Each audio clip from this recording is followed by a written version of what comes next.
লেখক ব্যর্থ কবি ওসমান। অতঃপর হুট করে মনে পড়ল, তোমাকে ছুঁয়ে দেখার কপাল আমার এই জন্মেও হলো না।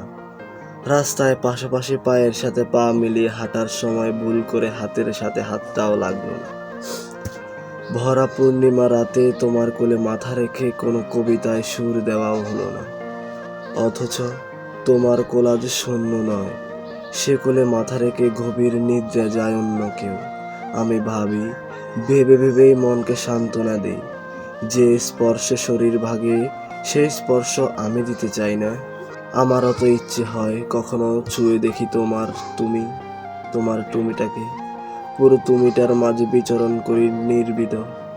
তুমি এসে দাঁড়াও আমার সামনে, এলো চুল বাতাসে দোল খায়। তোমাকে ছুঁয়ে দেব বলে যেই তোমাকে ছুঁইতে যাই, ঠিক তখনই তুমি অদৃশ্য হয়ে যাও মরীচিকার মতো। তোমাকে ছুঁয়ে দেখার সৌভাগ্য কি তবে আমার সত্যি হবে না? তবে কেন বৃষ্টির জল তোমার শরীর ছুঁয়ে দেয় নির্দ্বিধায়? তার এত দুঃসাহস হয় কি করে? কেন তোমার চোখ ছুঁয়ে যায় বিষণ্ণ তারা? কাউকে হারানোর বয়েরা কোষেরা চাইলেই কেন তোমার ঠোঁট ছুঁইতে পারে? তোমার কফি খাওয়ার সেই পিঙ্ক কালারের মগটা কেন তোমার মাঝে বিচরণ করে অন্য কেউ?